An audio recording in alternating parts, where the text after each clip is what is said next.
Activate an audience for 20 plus years and are still going.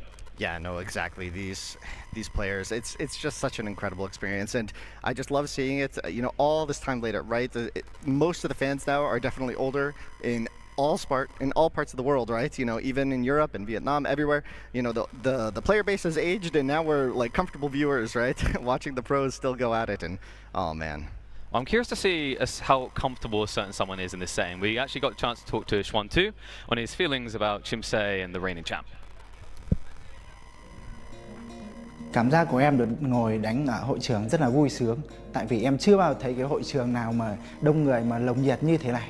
Phong cách chơi của mình thì mình thiên về tấn công, còn đối thủ của mình sẽ thiên về phòng thủ, nhưng mà mình sẽ lấy tấn công của mình để giành chiến thắng. Ở cái vòng chung kết này mình đã tập luyện rất nhiều để chuẩn bị để sang thi đấu một trận chung kết thật là mãn nhãn. Mình phải dành một sự quyết tâm thật là cao và sự tập trung để giành chiến thắng. Oh, my favorite word right there, aggressive. I'm always a fan of hearing that. You know what I noticed straight away, a parallel to last night when we talked to Puppy Paw and Marine Lord for the Grand Finals Age of Empires 4. The confidence was that Puppy Paw was more aggressive and they felt that Marine Lord's more defensive. And once again, we have a reigning champion being pegged as the more defensive guy, and the upcomer, the rabble trying to cause issues here, is the aggressive party. Yeah, no, exactly. And this legacy of defensive play has been very pertinent throughout his entire career. Talking about Chim here, yeah, no, in a lot of like team game formats, for example, he'll be the player in that pocket position, just hiding away, and he'll come out in Iron Age like full on, and his teammates are usually playing a more sacrificial role in these like really exciting big tournaments, and it just gave him this really like this powerful aura of just this guy who's going to come out full boomed, like super aggro after that defensive play. And we'll see if this comes into play here. You know, the settings here are going to be very punches to the face in a lot of these games. We'll see how aggressive the players are. I expect a quite quick game after game. We'll see how it goes. Well, I want to see how confident he's feeling. Let's see what kind of aura Chim is exuding today. Xuân Thứ là một game thủ rất là mạnh. Anh ta có một lối chơi chiến thuật đa dạng và phong phú, cũng như anh ta rất hiểu về game này. Anh ta nghiêm túc tập luyện nó. Nhưng mà Xuân Thứ có một điểm yếu, anh ta không thường xuyên thi đấu trước đám đông. Và hy vọng là giải đấu lần này thì cái sự cuồng nhiệt này sẽ giúp mình có một lợi thế nhất định. You know, almost seems nitpicky, kind of childish to go, oh, crowd wouldn't make that much of a difference. They played in front of thousands of people online, but it's true. It makes a world of difference when you are on this stage. The pressure, seeing the audience live, the feeling, taking it all in. We mentioned like that stage felt palpable, and you have to wonder, is that going to be something that Xuan can keep suppressed? Can he keep his cool like he would online, or is it going to crack him? Yeah, and it's going to be tough here. Chim, you can see on that scorecard, macro 10, experience 10, and that is an accurate representation in my opinion. It's really incredible what he can do in these positions. If you're not super familiar with Age of Empires 1, when you're booming, it's quite a chaotic experience. Town centers are very cheap, villagers train very quickly, the income is very fast, and you have to do a lot of APM just to keep up with the macro, and Chim is just such a master at it. I got a simple APM for the people in chat. Ones, if you think Chim Dinang's going to take this. Twos, if you believe in the power of Xuan too. I know a lot of people, they do enjoy these kind of Cinderella stories and these type of moments. I mean, we've already had some wondrous occasions that you even want to look across the Age of Empires 2, which we will see the grand finals of later today. Especially that Leary versus Viper set. That shows you just how incredible comebacks are, and even when your back's up against the wall, you never know if it's over until the final bell is rung. Yeah, that's what makes Red Bull Wololo just so special to all of us, and regardless of the game, regardless of the castle we're in, it's always going to be spectacular, and I'm just so thrilled to be here, KP. Now talk to me a bit about our open map here, because we are going to be heading into Hill Country. A lot of people may remember this very loosely from their childhood, but for a lot of people this is going to need a refresher, and of course you'll know this inside now. Yes, indeed. The Hill Country is very similar to Arabia in AoE 2, right? So it's going to be quite open. There's potential to wall in your woodlines pretty comfortably, but beyond that, the game can be very aggressive. A lot of pocket economies are going to be required, and when you have a pocket economy, your enemies are just running all around, and everything just starts to get all chaotic, right? And we'll see how the players handle this pressure. It's an exciting feeling as well in these type of moments. I mean, we have the draft up on screen, and I know you're eager to kind of sink your teeth into this a little bit, because I think in some ways, Age of Empires 1's drafts feel quite different to what you'll see in 2 and 4, right? Yeah, civilizations in AoE 1, they tend to really streamline with into the late game with their like civilization tech tree, right? Very like you know, just very similar to begin with, and then you find your identity as you grow up, like a baby. Exactly, but there's also very potent economy bonuses available to several of the civs, and we've seen here that the civs with the best eco bonuses were banned out instantly. Lac Viet gets faster berry income, and Shang has cheaper villagers, so both of those super useful in early game, and you see both players sniping those out with the bans right away. And because we're dealing with a hill and country situation, which, as you mentioned, is a bit like Dry Arabia, it makes it a bit harder to predict what the opening civs are going to be. I find that's always the thing when you have that Dry Arabia-esque element, because it's meant to be the default map. It's meant to be the vanilla map where anything can come in and feel like it can work. Mm-hmm.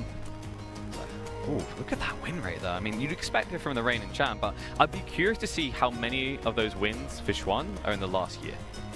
Yeah, it's certainly interesting. Don't know. There's a lot of games played, and I've watched quite a few of his games, and I kept up with it, but there's so many. Like, I think people don't often realize just how often there is a tournament in Vietnam.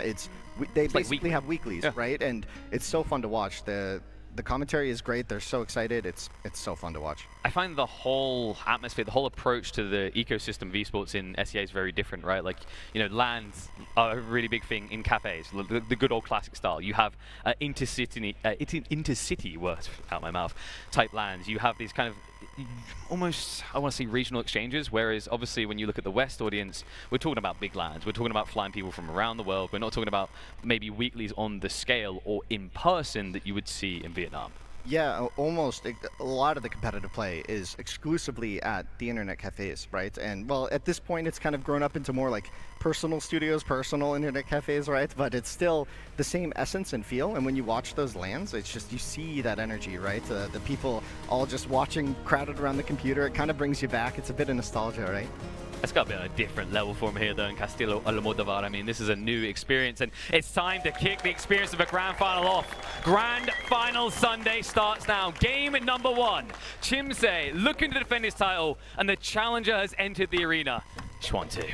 Yeah, indeed, and we have an exciting gameplay here. So, Chim with the Romans in the blue on the left side of the map, he's going to be featuring those cheaper buildings. That is the houses, the granary, everything cheaper, right? It lets you build up your base much more comfortably. You can have fewer vills on wood and still get a very fast uptime. Meanwhile, Persians are probably one of the best rush civs in the game. They feature a very high hunt bonus, very similar to Mongols in AoE 2, so they're going to be hunting those deer very quickly, and hunt is the main resource in the early game.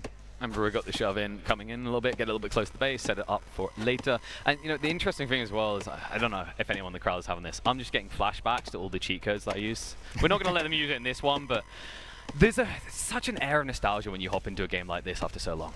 Yeah, right. And here you see, like, without a scouting unit, you have to dedicate villagers to just so accomplishing anything, right? And here you see Chim he's going to be pushing in with a villager, and so pushing in all these gazelle onto the TC is going to be a very critical, like, part of this early game economy, and it's oftentimes one of the features of, like, skill and player expression in the Stone Age.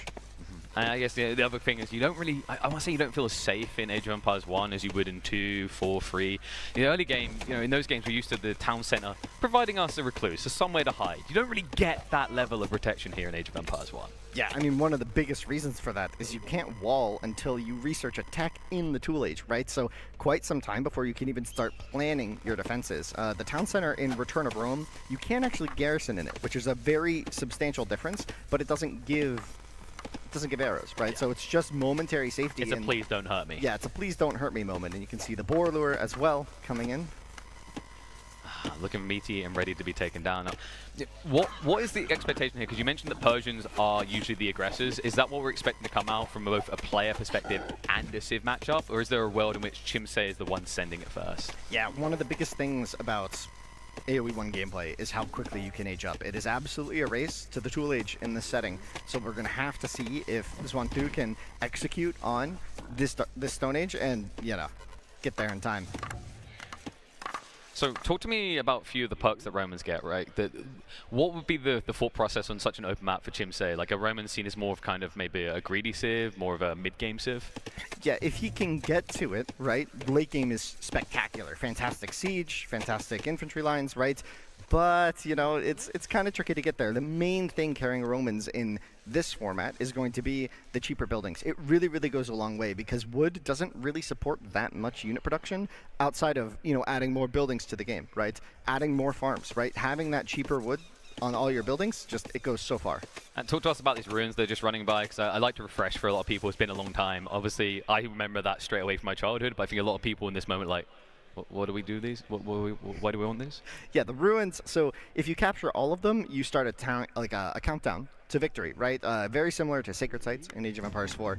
And usually it doesn't come into play, but it can be a way of using map control in creative ways to, you know, maybe take out a stalling opponent. I also like the strategic element of them as a scouting tool, right? When someone comes by and captures them, it's like, you know, right? Like, we've seen crafty games in later Age of games where someone leaves a sheep around and it gets taken. It's like, oh, I now know you're there. Thanks for the free information. And you'll need that free information considering we have got that Persian aggression coming in.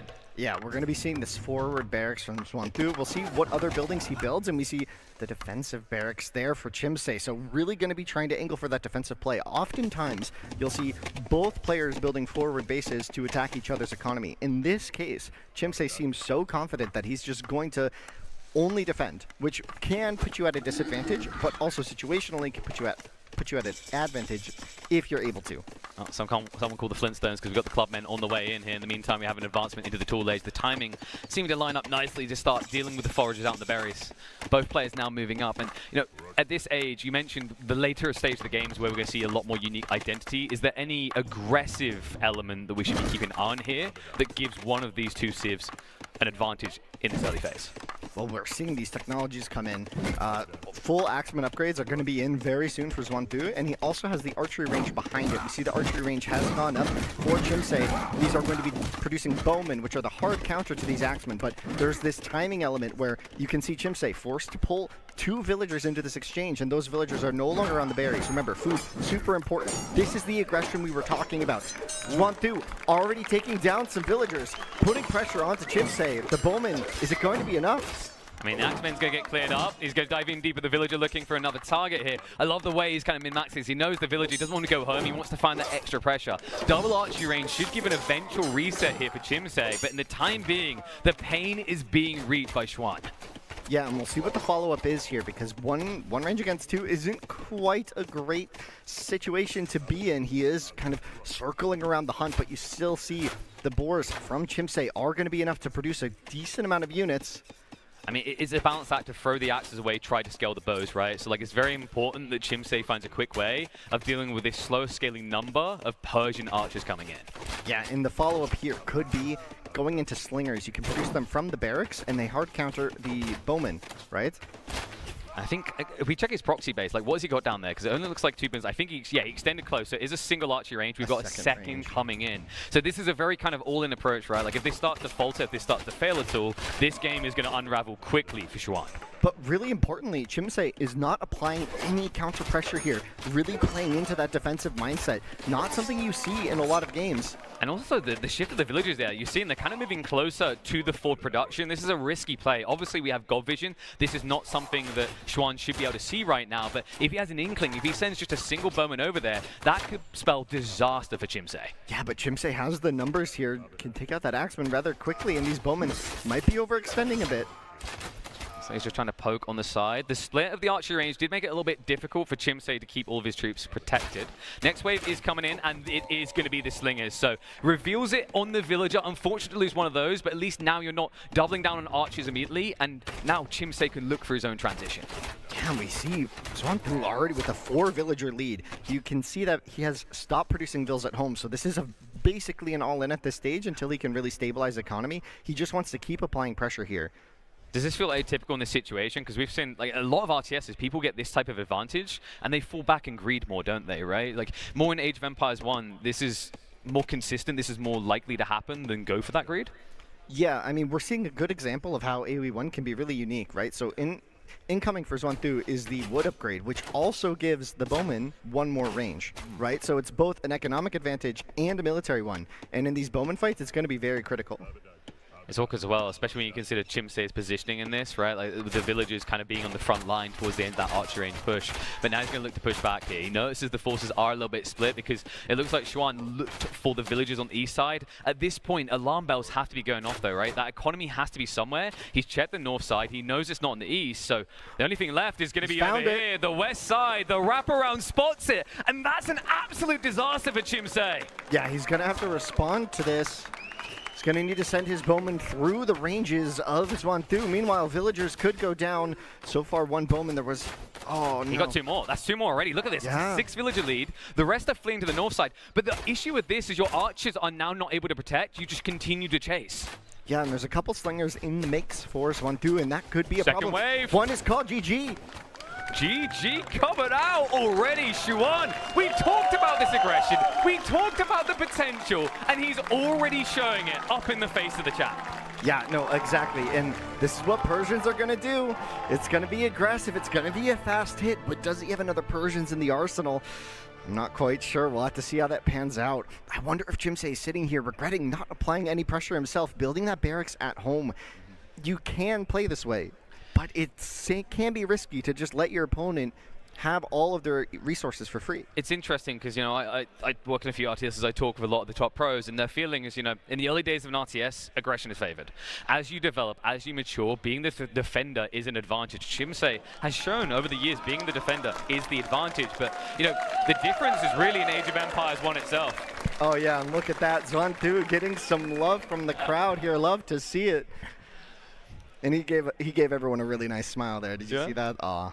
I love it. Oh, look at the stretch back too, just leaning back, comfortable, relaxed, laughing. That is, there's something about getting the first game when you're new to these type of stages. It's invigorating. You have to not let it go to your head. You can't be cocky about it. But it's, you know, like the first dance, right? Like you never danced before, you get up on the stage and someone cheers you, you're like, I'm feeling good. I'm ready to go. Let's disco for the next 3 hours. Yeah, he's feeling good there. That's got to be nice to get a win off of Chimse, right? On the big stage, especially after, you know, so many people are just going to look at it and say, it's a wash, it's a 3-0, right? Just because of Chimse's legacy, but I think it's awesome to see Xuan Thu here just coming through and powering a quick win in, right? That was aggressive and fast, and, you know, Chimse kind of fell apart a little bit there. Truly an invigorating situation, but you know what? It's time to reinvigorate our brains. We're going to go check in with Riley, who's lingering around the castle grounds. Yes, indeed. Here we are out in the area we've called the Oasis, a tranquil haven for people to unwind here. In front of a giant chess set where Nilly has opened pretty interestingly there. I don't know. We also saw some interesting openers. Very interesting a very interesting there, but we approaches. also saw a very interesting match unfold there between our two Age of Empires 1 players. A bit of an upset there. We were thinking that Sincere was going to dominate, but he's down 0-1. Yeah, but I mean, you know, his opponent even announced it in a big video prior to that. He wanted to go in aggressive, and that's exactly what he did. Very dominant showing, so I'm very interested to see how Chimse is going to bring this one back. Yes, we've got at least a couple more games to show you, and we'll get to them before very much longer. But let's bring our boys in here to have a chat about what's coming up a little bit later on. Sorry to interrupt the masterful chess that's going on there, Geordie. We've got Jordan, we've got Nilly joining us for the... Oh, he's just given up. Give it up, just the like that. The Bong Cloud very rarely gets you there. Sorry, Nilly. Welcome along, boys. It's good to have both of you here on the broadcast for the first time today, and I imagine the two of you, as seasoned Age of Empires 2 veterans, are looking forward to the main event today. Geordie, we'll start with you. Your former teammate Viper going up against Hera. It's going to be a battle of the ages. Absolutely. I mean, both of them have faced each other a couple of times already, and every time it has been very, very close, except, if I'm not mistaken, one time. But let's forget about that one. Today is going to be different. It's going to be very, very close, and I'm hoping for a 9-game banger there. I mean, the Viper certainly had the tougher route yesterday. Like, his match went the distance, ended very late as well. And he said in his video blog afterwards, like, he has to go back to the drawing board and cook something up. Do you think he's going to go for something very out of the ordinary here, or is a standard play maybe more successful against Hera? It just feels like if both are doing the same strategy, it will be really tricky for the Viper. Yeah, we consider him to be a top 3 player, but right now with Hera's dominance, we think he's one level above. He has to win through the draft, through strategies, throughout Might gaming, or maybe hoping that Hera, with all the pressure of never winning a Red Bull before, might get some trouble split up that way. This is something that is, I'm sure, it's been playing on many people's minds, and I'm sure Hera's been thinking about it as well. 7 S-tier events in a row. However, this unbridled dominance that Hera has had for so long has never resulted in a Red Bull Wololo Championship. Jordan, it is a massive gap in his Age of Empires CV, one that he will be working very hard to fill this weekend. 100%. I was also talking to him about especially this topic today, and asked him if it has extra pressure in terms of his mental stability, but he was like, no, I'm very motivated, even more now. I'm not surprised. Hera does really seem to have good mental a lot of the time. He seems to have run a very tight ship psychologically. A bit of a born entertainer, I think. He likes being in front of the crowds. So I don't think that's going to affect his performance too much. Yeah, absolutely. I mean, Hera has been in this kind of situations a couple of times already, and he has shown that he is the kind of guy who's really excelling in those situations. So I would be surprised if you're seeing something else today. No, neither would I. I'm definitely excited for that best of 9 series. And I mean, you gotta have tenacity. Best of 9, and that's gonna take some time. Who do you think is more likely to just, stay calm and be able to ride that calm wave through the finals? One of the biggest weaknesses of the Viper in the past was, even when he was the very best, to always perform his very best and put himself in the best spot. Sometimes a bit sick, headspace not really there. That's super important, because we know Hera's laser focused, he wants to win, and he knows how to grind it out. Like, he might play 10 practice games before he jumps into a best of 9. Well, we'll find out. We'll be chatting a little bit more about our Age of Empires 2 final coming up later on today. But right now, we're going to jump back into the action. Age of Empires 1 on the docket here. The current score, 1-0. Let's see how the rest of the match pans out. Come on, we've been over this 100 times already. How are we feeling out there in the crowd? Are we ready for a game number 2? I think they deserve a game 2 for that. Oh yeah, oh yeah. Oh man, and what a setting this now brings in, right? Like, what a feeling this is now, because I think, as you said, going into this, Chim say, you thought you'd just be running out of the gate, running away with it. This has to be a full reset, like on both sides. For Chim say, what went wrong? And then when you think of Xuan, what went right? Where am I right now, and how did it come to this? But you have to calm those nerves, and you have to prep yourself, because I think we're already in to game number 2. Oh yeah, it's gonna be interesting here.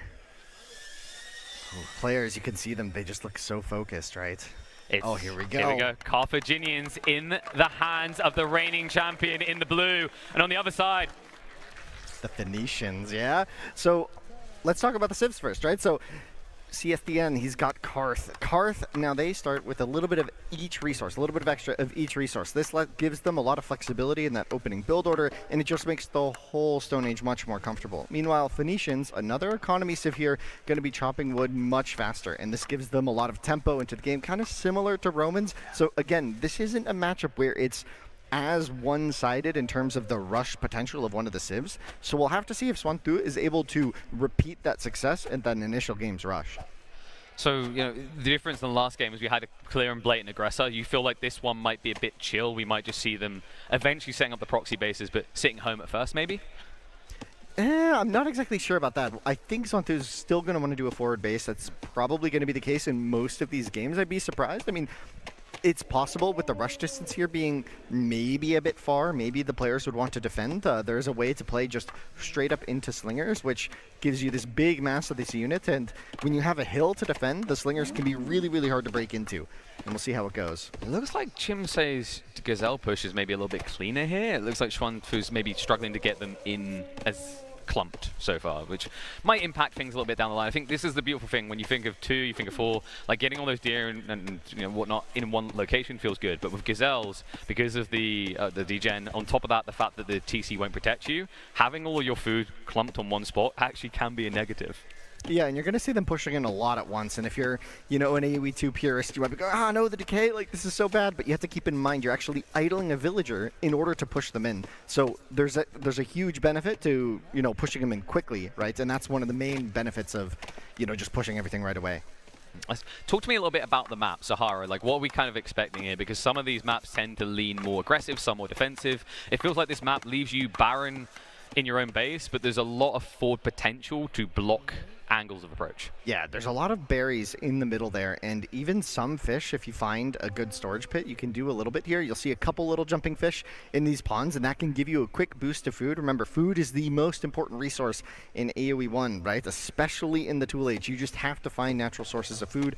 The farm transition is extremely expensive, and you don't want to do that until your economy is much more stabilized, closer to like 30 vils maybe. And you saw last game, Xuan never went above 19, right? So he wasn't really thinking about getting into that like mid-game section. He was just, I am all in pressure and aggression. And we see Chim say this game, he actually has gone forward with that villager, so he's going to be placing that barracks. He spotted the house, and we'll see where he places it. It looks like he's going to retreat a little bit down the hill, try and keep it further away so this villager doesn't get spotted. I don't think he quite saw the ruins there, right? Like, yeah, it would be nice to have it, so then when someone comes by to decap it, you know that they're in the area. But I guess you could also argue, now smuggling behind this, setting up a racks, when you come out as Xuan, you're not going to think anything of it, right? You wouldn't think there's a base there. This is about to be an extremely aggressive barracks placement.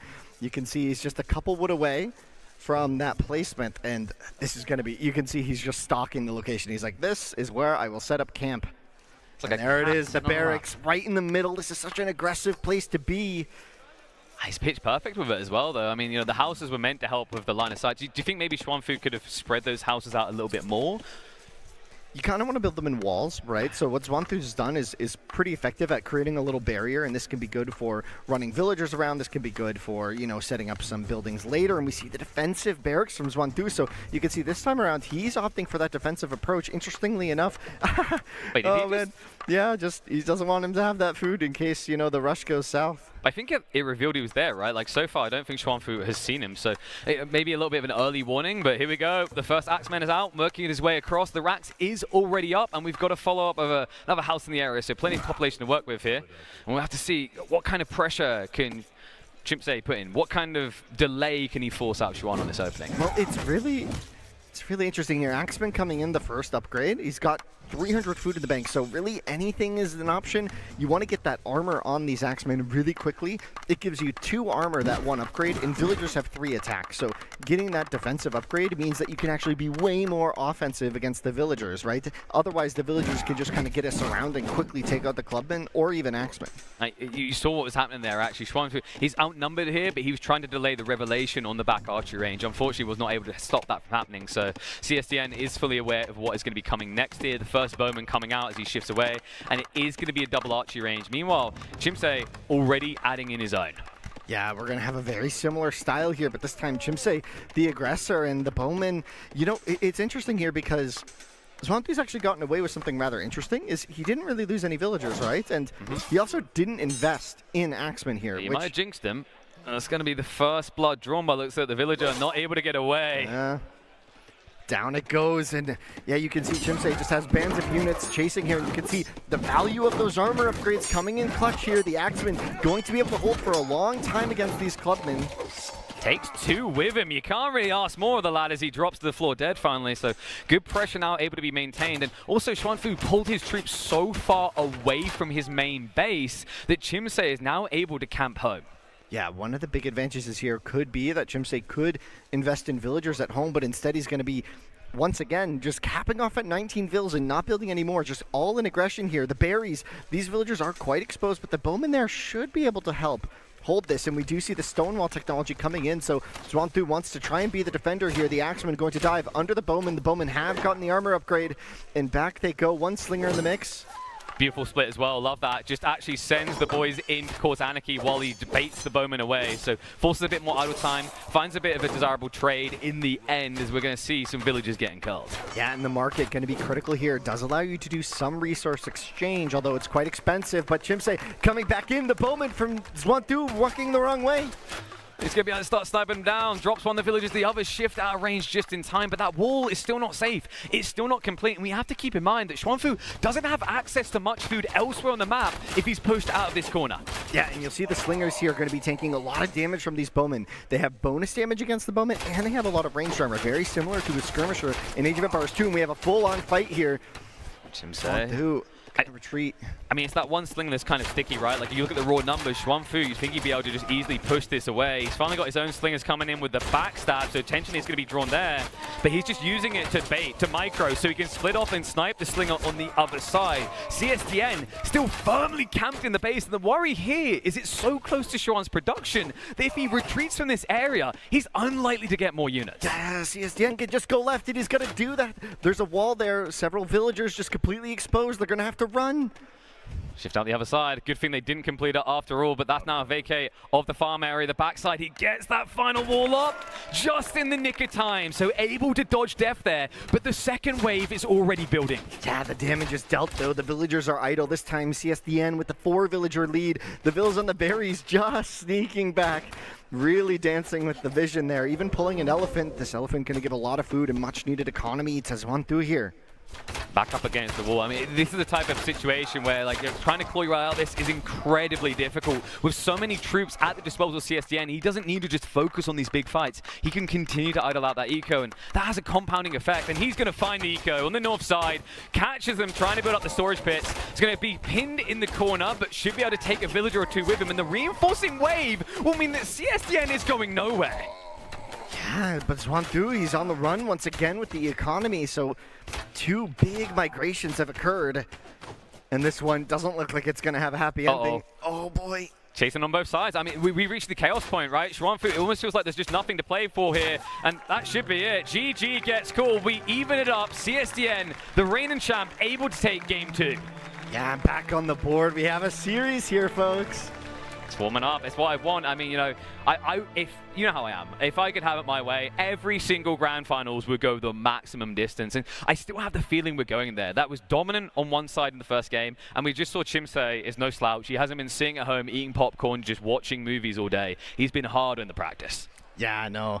And you know, an interesting note, I love to see it just because it's a big difference, but when these players are calling GG, you'll see them just type one in the chat, and I don't know how long that's been going, but it's quite a while, and I just kind of like the simplicity of it.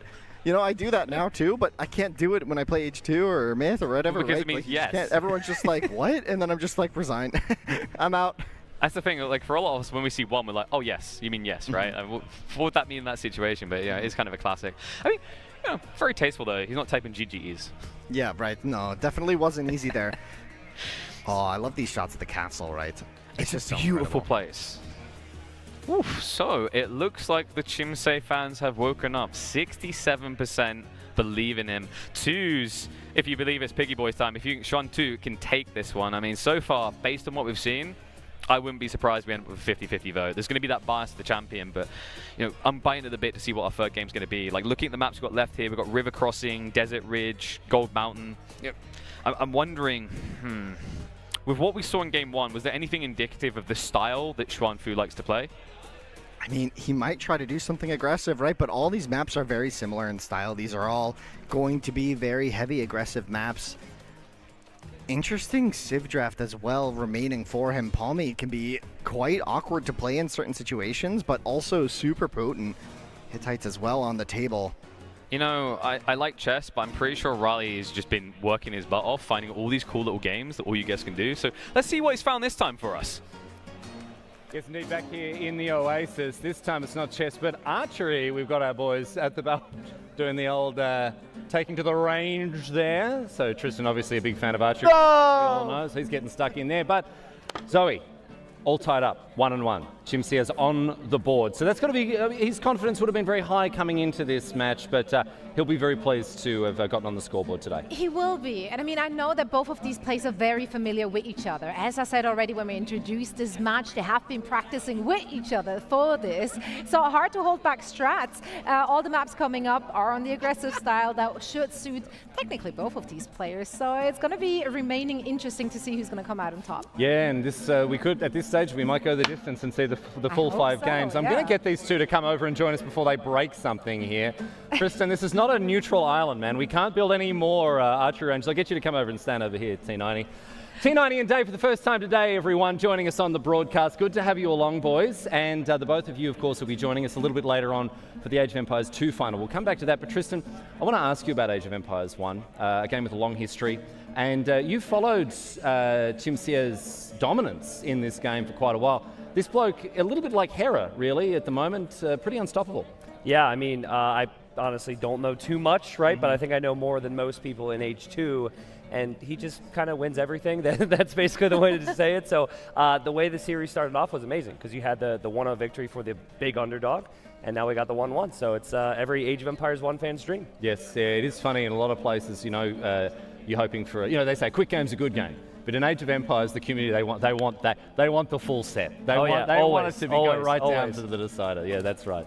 I mean, we love a good underdog story, right? How about you? You want the underdog to come out on top, or do you feel like all the way dominance from Chim is what you want to see? I think that first game was great, right? We saw the dominance there. We saw the upset, the underdog coming out with the first game, and that's a huge, huge advantage in this series for him. And the crowd was getting into it too. And you saw him, he was clapping, he was engaging with the crowd. And Chim said in the interview before that was going to be one of the weaknesses of his. He seems comfortable here.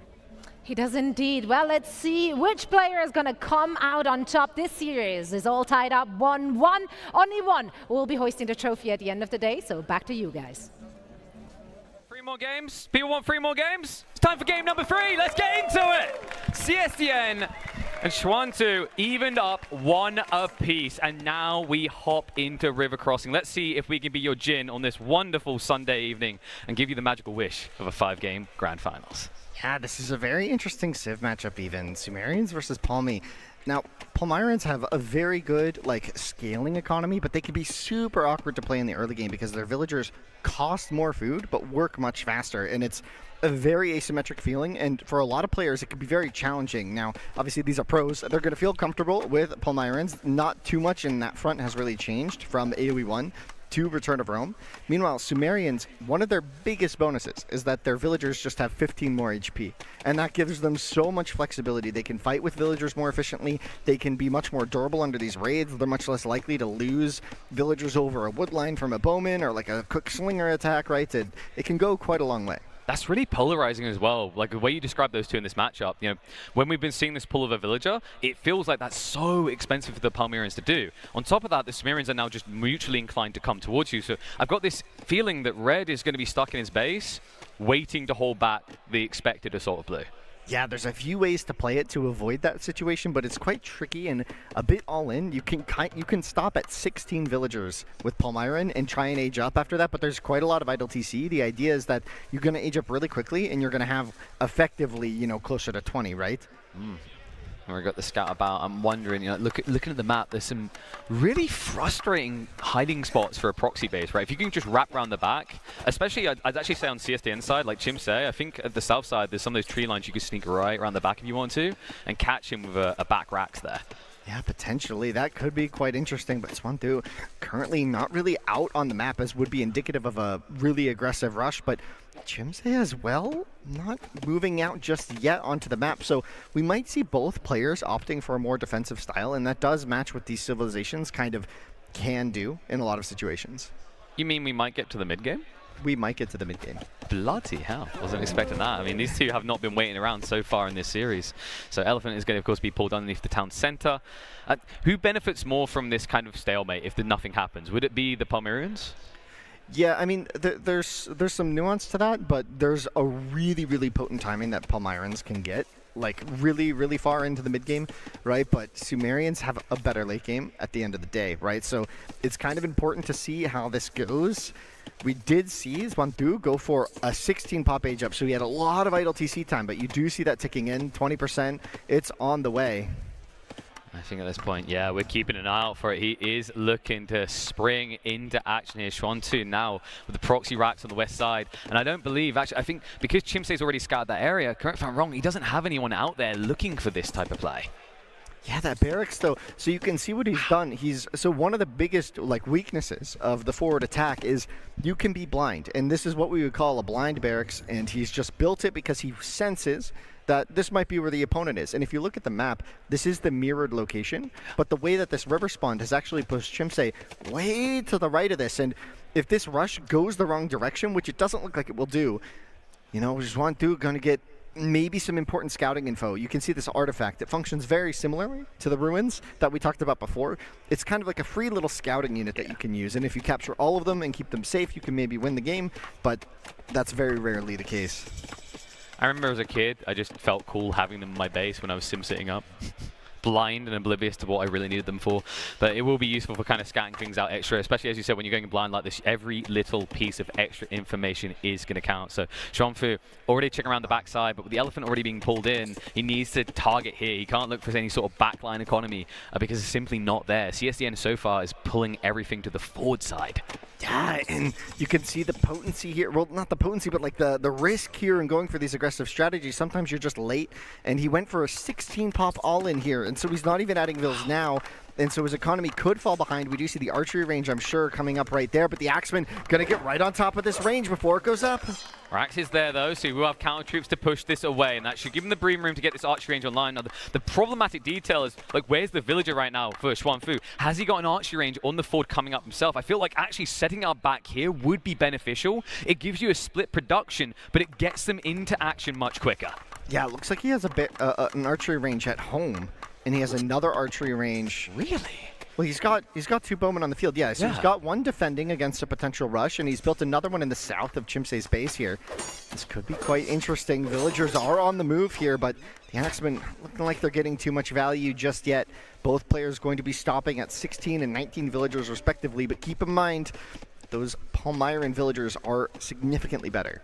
Oh yes, and this Palmyran villager's got his work cut out for him. He's going to need more production on the backside. And it's kind of awkward from this position, right? Because I believe there is a walk around on the backside of that south tree line, but now we can wall up, and it's such a small space that I love the way that CSDN understands this is a safe zone. But he's not rushing to wall it in because that's a waste of resources. Yeah, he's done just these small little walls here, which are going to be effective for now, but once you get that bowman mass to a more critical number, there's really not much you can do against, you know, 8 bowmen shooting into there. But we'll see how this goes. Some Axemen moving across the map. Xuan going to be tracking that, making sure it doesn't get too close to his own economy. He does have defensive bowmen as well in production. He might need to vacate the area. There could be a potential walk-in here because it doesn't look like CSDN is set up on both ends of that wood line to protect it. But it looks like he's just going to brute force it. So at this point, it feels like Xuan is not really throwing everything behind one attack. It feels like he can't. He needs to take these multifaceted assaults. Yeah, and now we see Xuan moving out to the middle of the map with a large majority of his economy. There's going to be both shorefish and deer on that storage pit, which is going to be a lot of food income, and that's incredibly important on this map.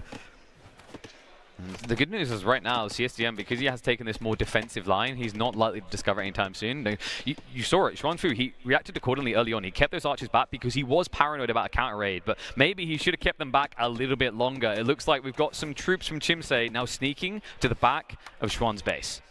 Yeah, where's Chimse getting food right now? Is it just south of this? I think it is. There's a berry patch there, right? It's about to run out, so he's going to have to find new food very soon. He's going to have to move out, find a new location. He has found those berries on the side there as well, but some attacks onto the wood line. Again, it's not going to be the most devastating here. The Sumerian health on those vills is going to help quite a bit. Only one vill going down, and the reaction there was honestly quite late from Chimse.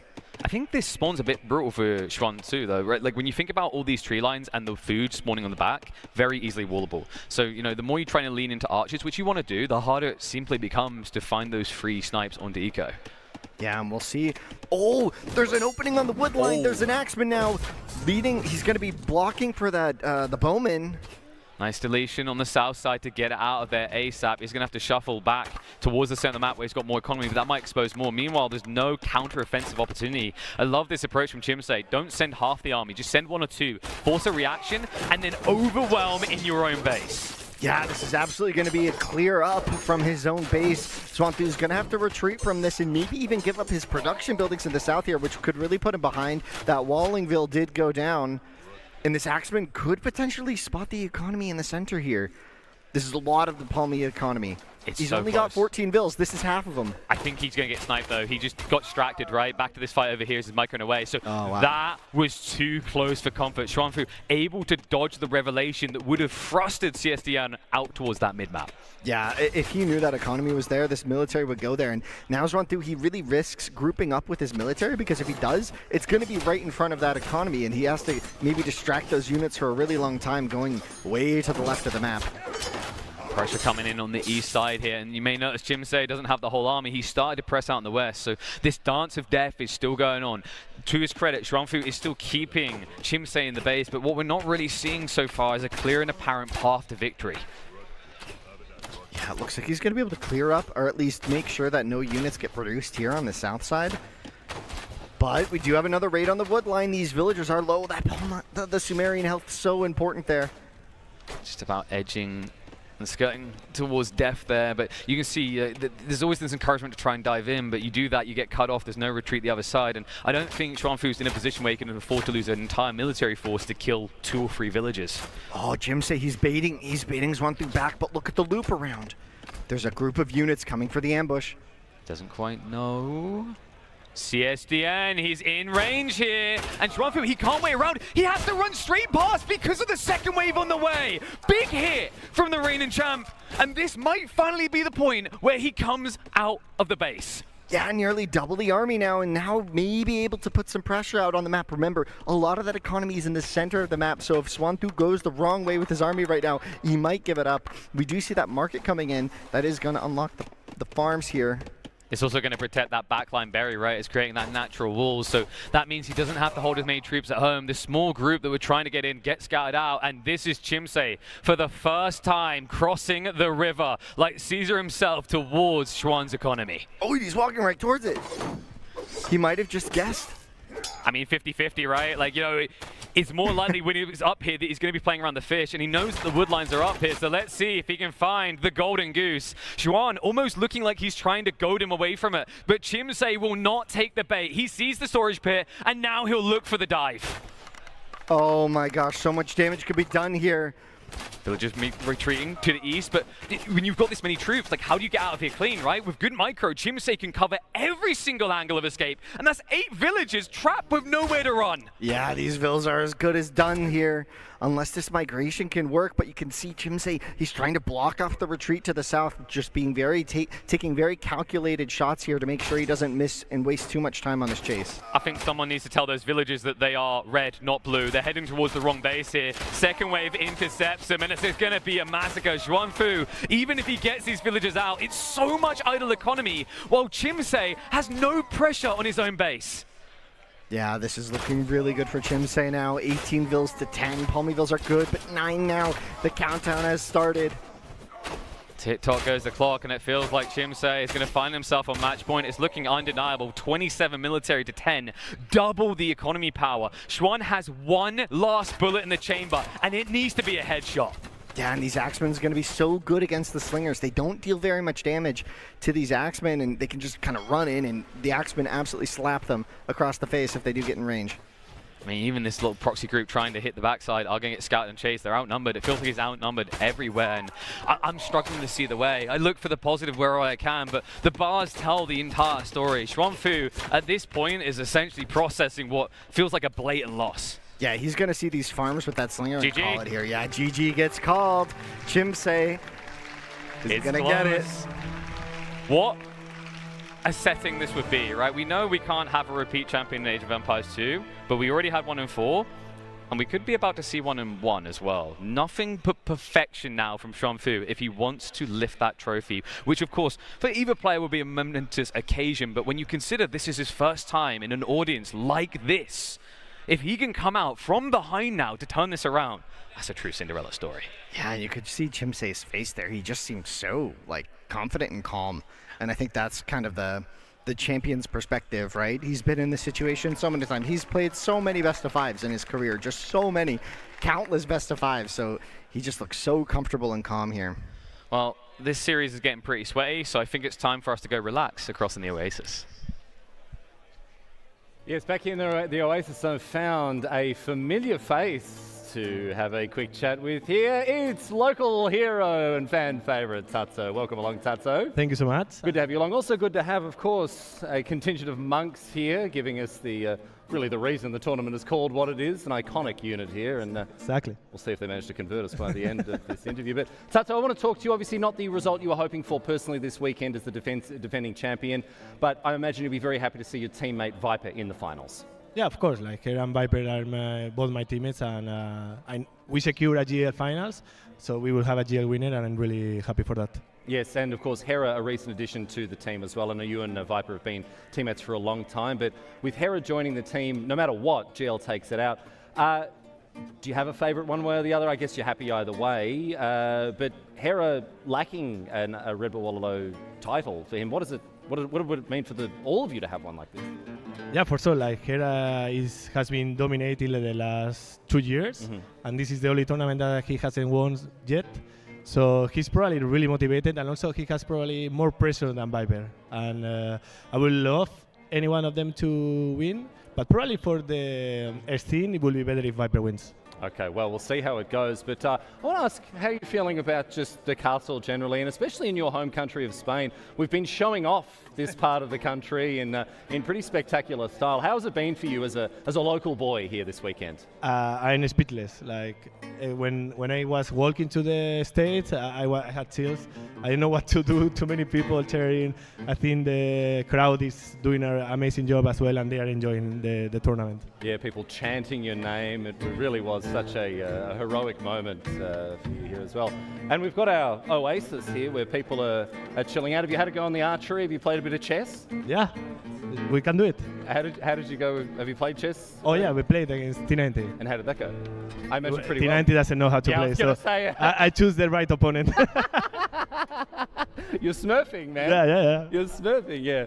All right, well, Tato, it's been fantastic to talk to you. We're just going to wait to see if the casters are ready for the Age of Empires 1 final. Have you been watching what's been going on? I know you've been busy out here, lots of fans also as well, but did you see much of what was going on in the Age of Empires 1 game? I was catching here and there because I have played Age of Empires 1, and they are insane players, and it's really fun. It's really fun. Did you play Age of Empires 1 as well when you were younger?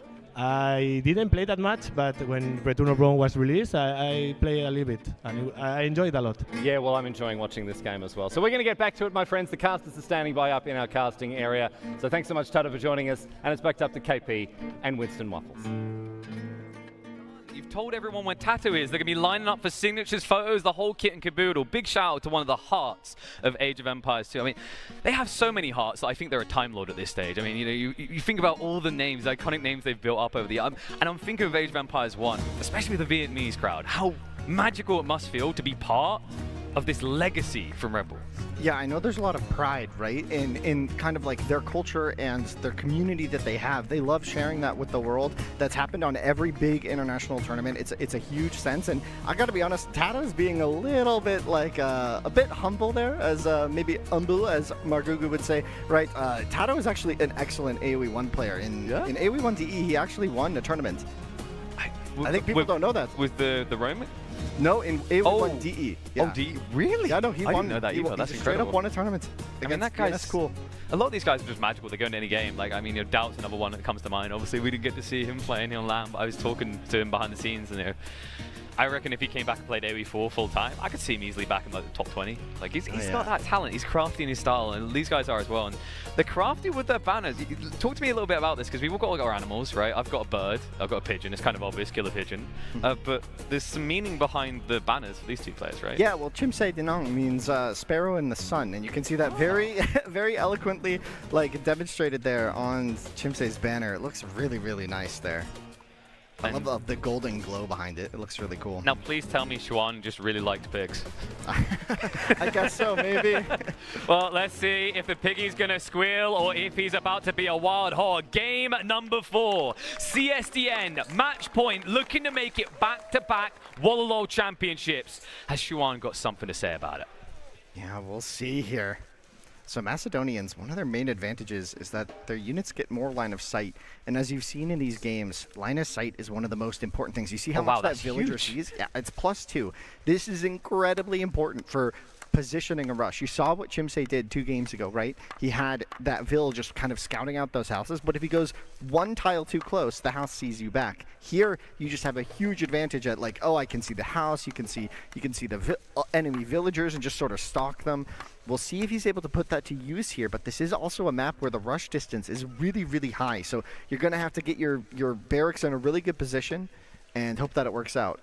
Do you try to push these Zebra in, or do you just now go out and gather from them? Because obviously, for Xuan, he's got an easy shove in, but I just noticed CSDNs are so close to the edge of the map, it's really awkward to try and get behind them to push them towards the TC. Yeah, he will do. I mean, it's something that happens quite a lot. You have to push with Avil every time you play the game, right? Every single Stone Age, right? So it's just default behavior, and you get used to it. You know, it's never comfortable when it's exactly against the wall like that, but I mean, Chim says up row, right? I think, you know what I think it is? I think the Zebras have started to learn and evolve. They're like, you can't get us back to the town center if we just wait next to the wall.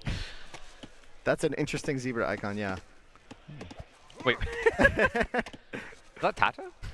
Kind of. like, honestly, a little bit. Like, a little. I kind of see it. We got him in the grand finals, man.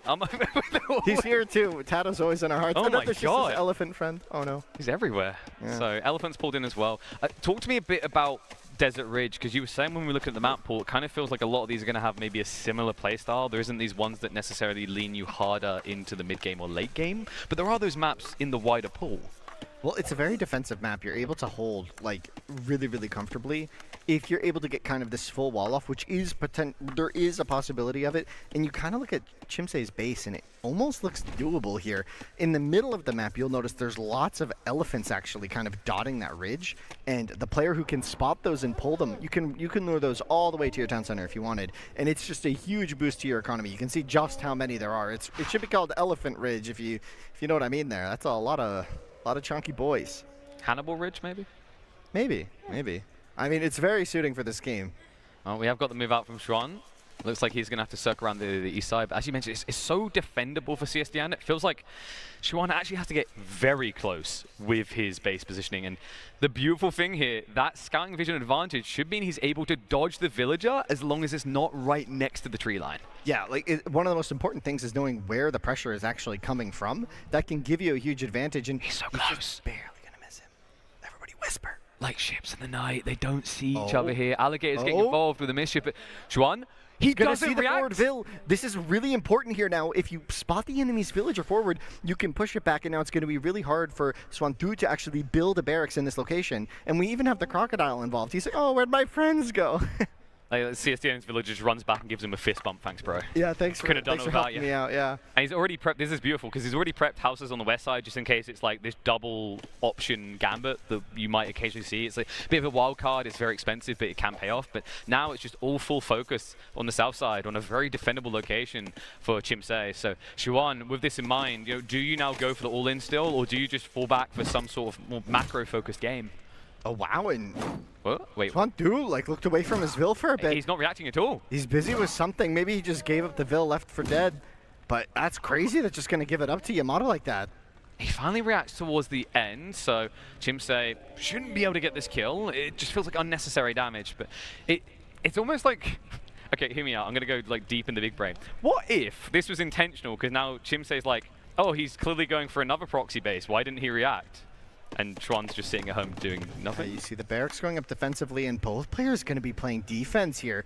Now this could actually favor Yam a bit. Yamato, they do get these cheaper scouts, and that's a unit we haven't really seen in this game just yet. But having access to the cavalry can really help you hold map control going into the mid game. Oh, Alex, please, Crocodile. Just this whole time, it's just one more tap and he's dead. I've got a funny feeling. There it is. Wow. He goes down. So first blood gets drawn, and there's a party between the Crocodile and the remaining villager. But the Crocodile will lose out. So CSDN has found himself right outside of Xuan's base. Any chance we just turn this into our home? There's potential, but if you notice, we're going to be creating these ranged masses. Now, players have been favoring mixing bowmen with slingers. We've seen that in all these games in very small numbers, but in a game like this, it might become very large numbers very quickly. You can see Xuan Tu forced to make that clubman to get some information, and he's discovered more crocodiles. God, I hate these guys. The crocs are fun. That's actually the croc from earlier, I believe. He's our friend. Oh, true. That's why you let him live. He's like, you keep doing what you do, buddy. So yeah. We're going to have the clubmen start to move across, but the options, the angle of approach is difficult, and because it is going to be scaling archers, it just feels like it's not going to be feasible to sneak one or two of these axemen in to do any real damage to CSDN. Yeah, and we have a bit more of a macro game coming in here. The markets are early. This gives you access to really potent economy upgrades. Oh. Sweet Princess not able to work out for him there, and we are now seeing a shift out onto the berries. So we're going to see Chimse extend beyond his initial holdings, the most defendable location in the map. You did mention the potential of the scouts to start coming out. Is this something Xuan should anticipate? And if so, what is the appropriate response? Full wall, which is what he's doing right now, which is really good. He's respecting the options that are available to CSDN in this case. It does look like we're going to have a bit of a mirrored situations where both players are going for slingers to frontline, kind of like skirmishers in AoE2, and bowmen like the archers. So you kind of have that mix of units here. And the scout transition can be really expensive, and it could come at the cost of maybe delaying the bronze, which is the third age. Yeah. Just a bit too much, but we'll see if that comes into play here. I'm not quite sure. A big thing you'll notice differently here is that players are actually training villagers again. So the macroing is an important element of the game, of course, and somehow Chimse has given himself a pretty definitive lead in economy. It sounds so taboo, though, this idea of like stopping to produce villages. I feel like a lot of newer RTSs, you just don't see that for the all-in, right? Like, it's very valuable if you feel like you've been impactful enough with the units. And we've seen just one unit, maybe two, makes a big difference. And well, that is an advantage for Chimse on the defensive, as Xuan is just going to run in behind him in a bad and unideal position. He's at least able to somewhat trade, but this is a fight that he was never going to win. Yeah, there was that hill bonus there that made it really function well for him, and obviously going to be a super important factor in these ranged battles is holding that hill will always give you an advantage. Oh man, this game is really heating up. 30 vills for CSDN now. I'm wondering, maybe you can kind of bait CSDN towards the central hills here, right? Have the second wave come in, then look for the fight, because I don't think you want a full macro game, but instead Chimse says, oh, thank you for inviting me over. I think I might stay the night. He's shifting in, but I think he has gone for the wrong side. East is where the economy's at. Yeah, I mean, these two units aren't going to deal like significant damage necessarily. It could add up potentially if Xuan just isn't looking, but I doubt that's just not going to happen. You can see the cleanup coming in. Chimse just sacking the units, trying to get some damage onto that villager. The villager actually getting a little bit low, but going to be fine. And we actually had a counter attack. Hold up. One villager down. A slow reaction there. CSDN stops it just before it's a second flop, but no, he gets him on the retreat. Great strike back there. And he's going to win this fight too. This could snowball. I mean, he needs it as well, right? CSDN's already up by 4 villages. You need to apply that pressure. And funnily enough, him splitting his army like this might prove problematic. The second wave is coming in from behind. Reinforcements from the back of the north. Another villager dying as they are essentially frontlining the situation. He will stop the aggression. The micro's not there. But and another vill. He does push him back. Look at that eco situation now. 2 between them. We talked about CSDN feeling like he's very confident, very cozy. But the crazy part is it feels like there's just not enough layering to the base yet, right? And we also have to keep in mind, when you look at the spawns of food and resources, having these woodlines so close seems good until you realize it shoves all the food, gold, anything you need further away. Yeah, and that's where we're going to see the safety of the farm transition, which we are getting here. We got a game on our hands, everybody. Look at this. All right, is it too much to ask for Age 4? Iron Age is probably not going to be the most relevant thing this game, but I could, if this stalls out, I could see us going to bronze pretty shortly. In fact, like Xuan, is he potentially even saving up? You know, 15 on food, already got 400 in the bank. You only need 800. No, I'm wondering, like, does Xuan have to come out himself anytime soon? Because we've said that CSDN's very cozy with all those farms at home, but is he pushing right in? There's a hole in the wall there. There's just a gap for his own units to go through, and there's nothing there to defend. Just a few slingers, and we're going to immediately see that hole filled. Cuts the reinforcements, but check this. Chimse is still going in on the south side. He understands from this position there's no good trade if he has to send everything home. He needs a counter-offensive, and he should be able to find this tree line. The question is, how quick is the reaction of Xuan going to be? Yeah, if Xuan able to move quickly enough, he does have the wood line on the left to move to. Meanwhile, he looks like he has a few more units here, but there is a hill for CSDN to hold. The fight, will it be there? I mean, he's on the high ground there, right? But at this point, I think maybe you could try to brute force it instead. Xuan hangs around on the low ground and realizes the mistake he's made, so shifts away from this. Meanwhile, pressure is coming into his base as the villagers are getting picked, and he's even split to watch for any reinforcing wave of slingers to cut them down one by one.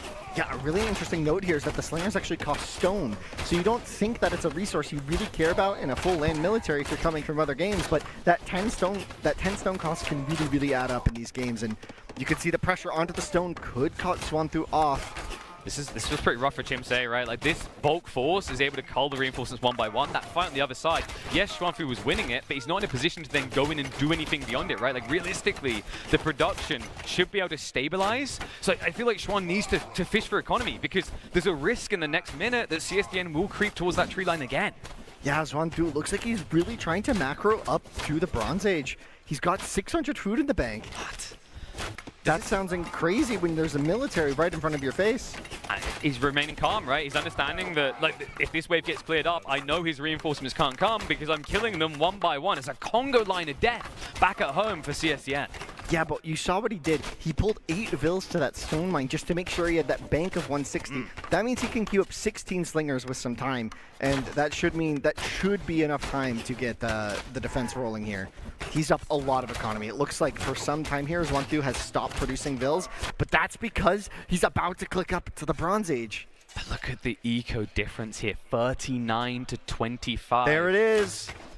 Techs it up. But Bronze Age is everything. Access to cavalry could just end this game. Cavalry absolutely shred everything on the field. The one critical missing piece here is Xuanfu not on his gold right now. We have to really emphasize the efficiency of what Xuanfu's done here. It looked like CSDN was spending a good time outside the base doing damage, but as you said, it's because he's not reacting. When you look at the military, for a guy who has this eco lead while his opponent rather is going for a tech up, you wouldn't expect the military difference to be this close. Yeah, and he's getting the gold upgrade, moving the vills out. Does he have a stable? No.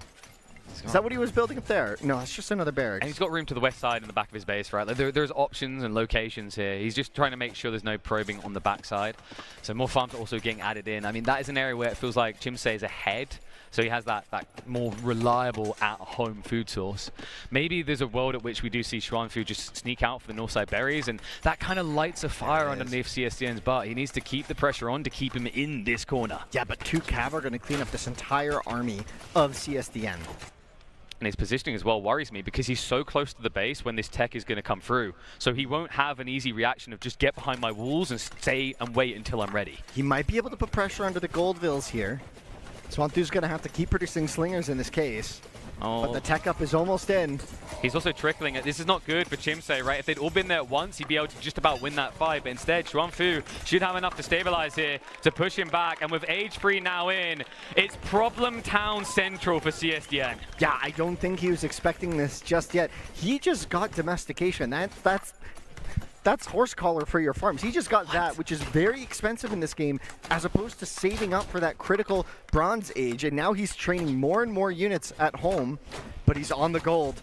Slice down the center here. The First cavalry out. comes out, and this could just wipe it all. Chimsei needs to trade for anything he can take with him because he's about to be 6 feet under with the army. So you might as well drag a few slingers down with you. What a story here. Xuanfu down almost 20 vills right now, but he is cleaning up this army.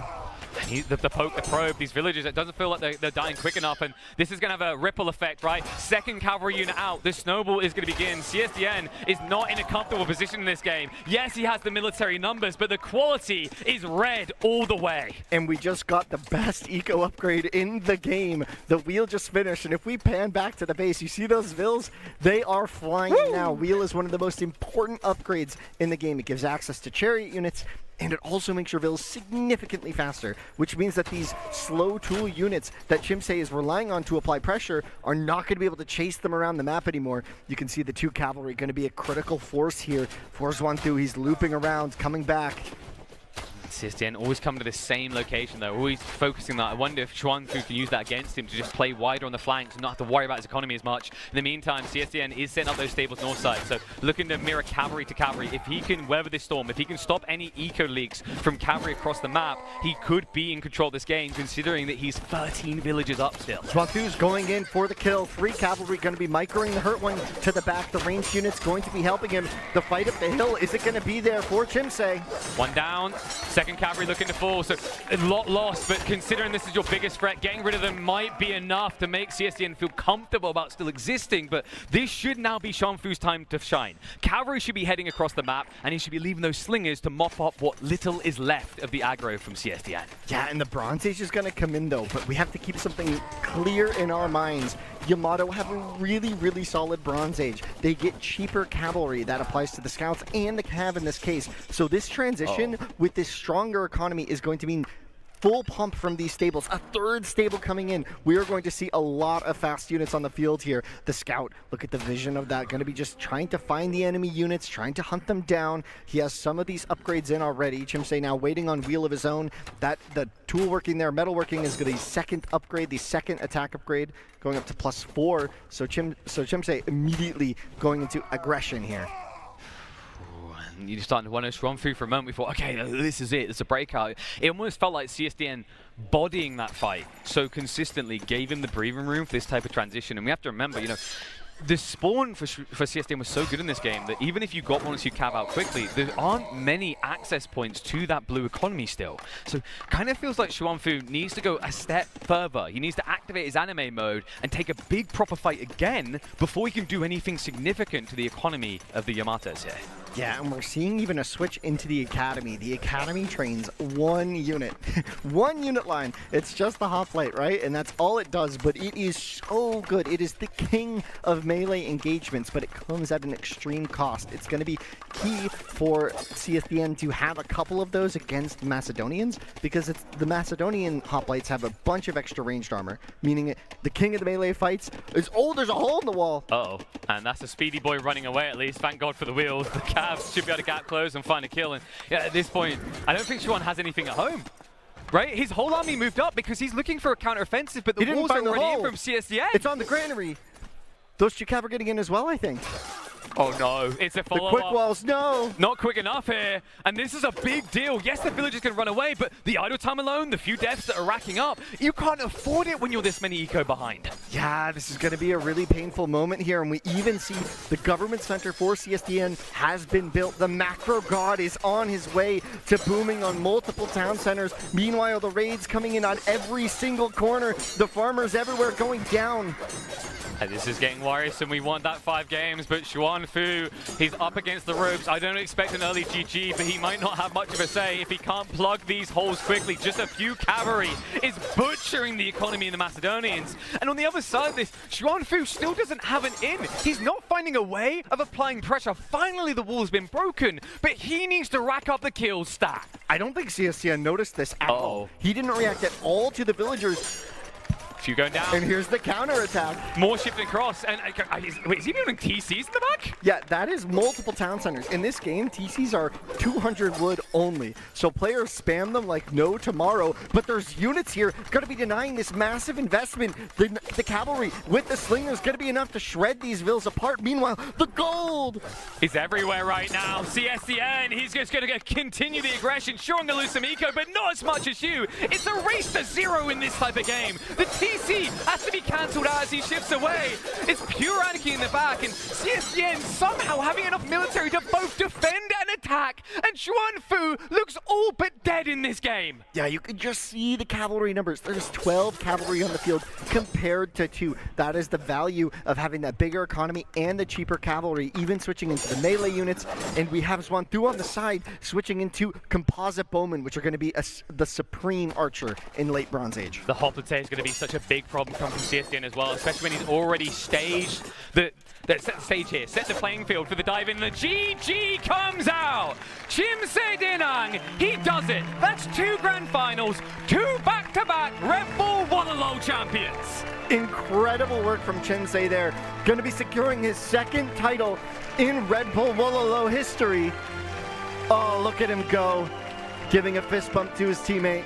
Well played, series. That final game, fireworks. Absolutely incredible. At moments, you could see Xuan looked like he was going to come back in, but I mean, these two, they played phenomenally. Yes, Chimsei, he lives up to the expectation here. He doesn't crack under the pressure, but can we just give a big round of applause to both of these guys, because Xuan especially, coming on this stage for the first time, taking that first game, never giving up, never surrendering, looking like maybe he could get to those 5 games, but no stopping the king. Chimsei Dinang, he does it again. Wow, what an incredible series here. It kind of looked like a lot of the games were going to be super close, but really just early aggression. But then in this final game, we really got into that Bronze Age. We got to see what AoE 1 is all about, and you can just see the fireworks on display in Chimse. What a masterclass. That hole in the wall in the south side of Xuanthu's base has to be so devastating because he was honestly in a good position. He was breaking into Chimse's base on the other side. He had pressure on the map. He had earlier techs into these very, very important upgrades. Oh, I think the beauty of it as well is, and this felt consistent throughout the series in a way, is maybe not game one. Game one was like, oh, I need to defend, but outside that, it felt like both players were trying to find their own route to success, right? We talk about this idea, and I always treat it as almost like a catchphrase from this point. Proactivity over reactivity. We saw that there. We saw how they were trying to go full gung-ho.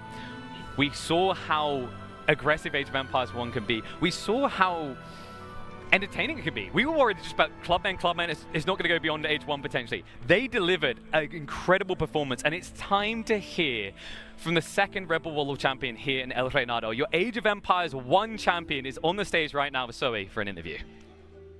He is indeed. We're here to celebrate our champion, so please everyone, make some noise for Chimse, who remains on top. The trophy is all yours. Map 1, but a scratch in his formidable armor. And he gets to bring that Red Bull Wololo El Reinado trophy back home. Ladies and gentlemen, your Age of Empire 1 champion, Killer Pigeon and Winston Waffles, back to you guys. Thank you, Zoe. What an incredible moment, and what an incredible trophy, right? Like, I don't know if you've seen them up close. I thought they were sandstone at first. That's wood.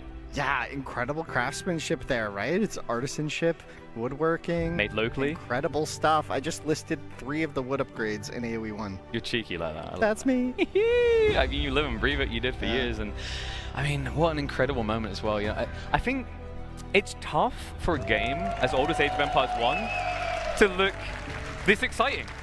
But I think a lot of people here are probably like, maybe I just need to try Rome again. I need to install the DLC. I need to give it another go because that was incredible to watch. I hope so. Look at the smile on Chimse there. He looks so happy. Yeah, give it up. Okay. But you know what? We've still got a long day to go. We've been previewing Age of Empires 2, but before that, we've still got Age of Mythology. And before that even, we love history here. So it's time to tell you a little bit more about this incredible castle that we've got Red Bull Wololo in.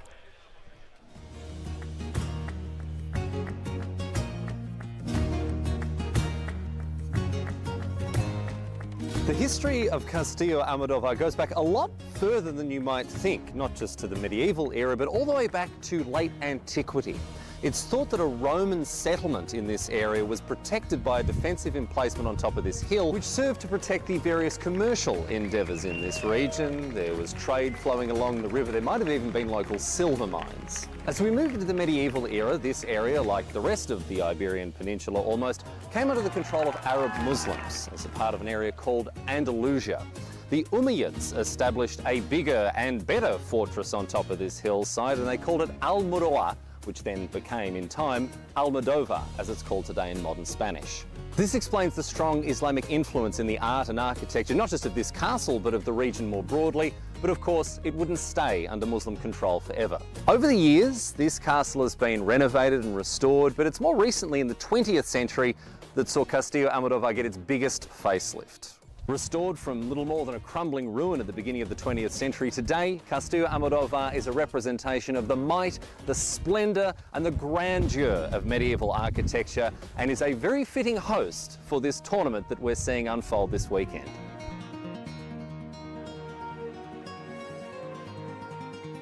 What a treat it's been to have this event unfold here in Castillo Almodóvar. I'm joined by Nili in the analyst chamber. Nili, I know we sort of keep going on and on about it, but there really is no equal to how it feels to have these events, these magnificent Red Bull Wololo events in castles like Almodóvar and back in your home country in Heidelberg, where the previous